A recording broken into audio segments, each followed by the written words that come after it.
नमस्कार, मेरा नाम ज्ञानेश्वर है और मेरे साथ न्यूज रूम में है आलोक कुमार रंजन जी।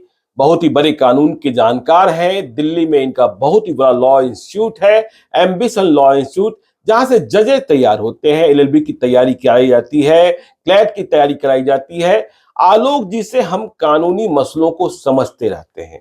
आपने पहले भी कई वीडियोस देखे होंगे। देखिए, एक सवाल बेटियों का आया है। आलोक जी, बेटियां अनमोल होती हैं, बिल्कुल।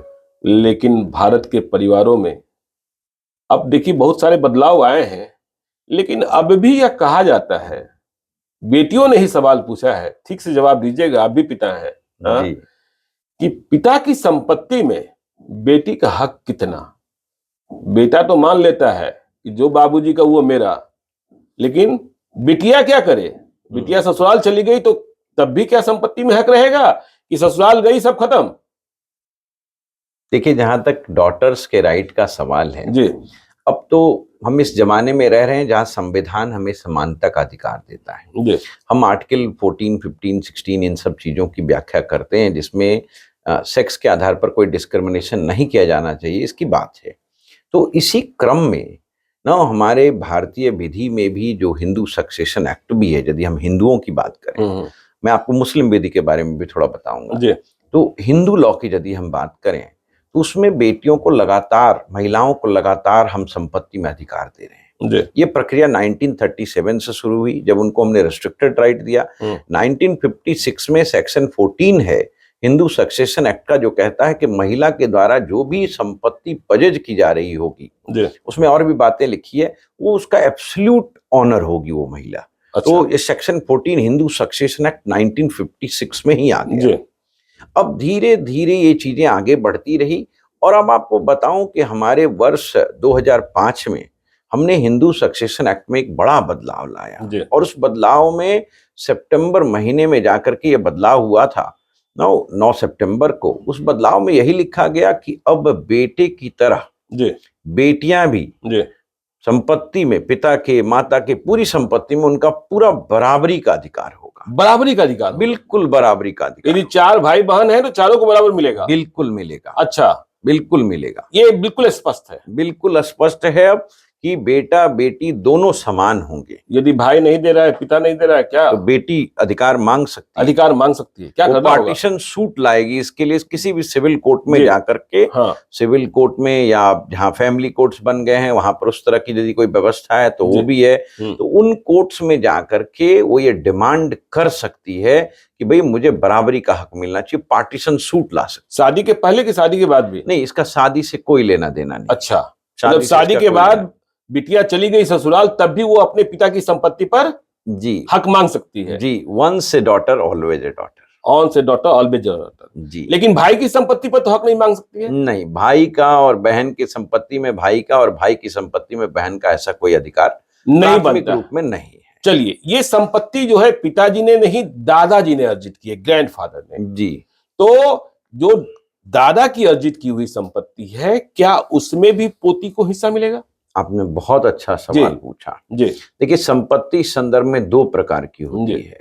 जैसे मैं पिता हूं, आप पिता हैं, तो आप समझ लें कि आपके एक पिताजी संपत्ति देके गए, जो कि आपके बच्चों के लिए दादाजी की संपत्ति होगी, और एक आपके द्वारा स्वयं अर्जित की हुई संपत्ति, इसको हम लोग सेल्फ एक्वायर्ड प्रॉपर्टी कहते हैं। दादाजी द्वारा अर्जित एंसेस्ट्रल प्रॉपर्टी।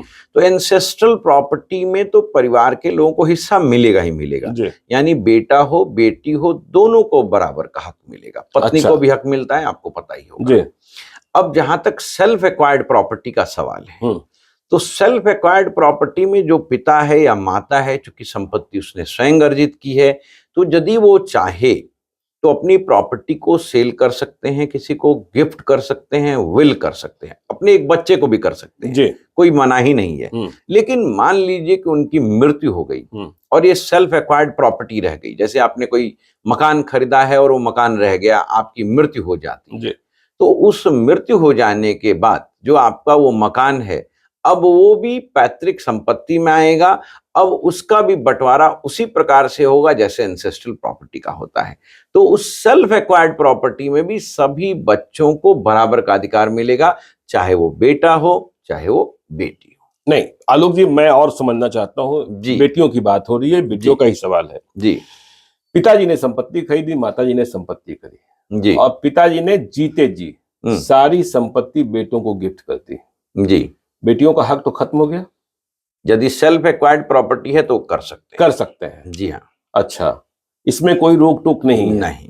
लेकिन वो दादाजी की संपत्ति है तो नहीं कर सकते? नहीं कर सकते हैं। ठीक है जी। चलिए, तो अब दूसरा सवाल कि पिताजी चले गए, संपत्ति है, भाई नहीं दे रहा है जी। क्या सरल प्रक्रिया है? भाई उसे रजिस्ट्री भी कर रहा है, बेच भी रहा है, क्या प्रक्रिया है जिससे बहनों को हक मिल जाए, बेटियों को तो हक मिल वो जाए? ऑब्जेक्शन लगा सकती है। हाँ, कहाँ ऑब्जेक्शन पार्टीशन, ये सिविल कोर्ट का मामला होगा। अच्छा। ये चूंकि संपत्ति से संबंधित है तो सिविल, क्रिमिनल तो ये है नहीं, ये सिविल मामला है।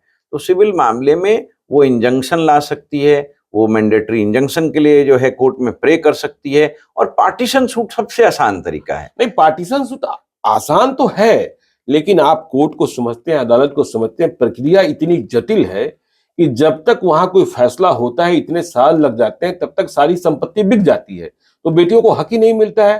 तो नहीं, हाँ जी, देखिए संपत्ति बिक भी जाएगी तो यदि मालिकाना हक उसमें मेरा था और संपत्ति आपने बेच दी है, तो क्या आप दूसरे व्यक्ति को बेहतर अधिकार दे पाएंगे? नहीं दे पाएंगे। तो जो संपत्ति खरीदेगा वो भी परेशान होगा और जो बेचेगा वो भी परेशान होगा। अच्छा। क्योंकि यदि अधिकार मेरा था, संपत्ति में मेरा ऑनरशिप था, भले ही 25% का था, 4 भाई बहन थे, तो 25% तो मेरा हिस्सा था, आप कैसे बेच देंगे?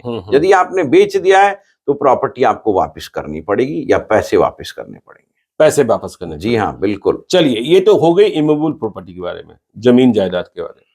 पिताजी चले गए, माताजी चली गई, उनके बैंक अकाउंट में 40 लाख रुपए जमा थे, उन्होंने 20 लाख रुपए की एफडी करा रखी थी। इसका हकदार सिर्फ बेटा होगा कि बेटियों को भी मिलेगा? नहीं, इसमें भी सबको हक मिलेगा। अच्छा, तो फिर ये जो संपत्ति है हमारी, हाँ, उसमें दोनों प्रकार की संपत्ति आती है, मूवेबल और इमूवेबल। लेकिन पिताजी किसी को नॉमिनी बना के चले गए, तब क्या होगा? पिताजी नॉमिनी बना के चले गए तब तो आपके पास कोई वैसा अधिकार नहीं, कोई अधिकार नहीं रहेगा। हाँ, नॉमिनी बना के चले गए तो जैसे गिफ्ट वाले में अधिकार नहीं है, तो अब ये स्पष्ट है कि बेटियों का हक जो है वो बराबरी से है। बिल्कुल। लेकिन अब देखिए सवाल वहां भी पैदा होता है कि अपने जो भारतीय हिंदू परिवार हैं वहां करता, बिल्कुल बिल्कुल, हाँ बिल्कुल, आपने सही अच्छा सवाल पूछा। तो वहां कहाँ मसला फंसता है और उसका समाधान क्या है? जी जी, जनरली हमारे लॉ में पहले मेल ही कर्ता होते थे, यानी जो हमारे यहाँ पुरुष होते थे उन्हीं को हम लोग कर्ता नियुक्त करते थे। कर्ता जनरली वो होता है जो परिवार का सबसे सीनियर सदस्य होता है, तो जनरली इसमें मेल होते थे।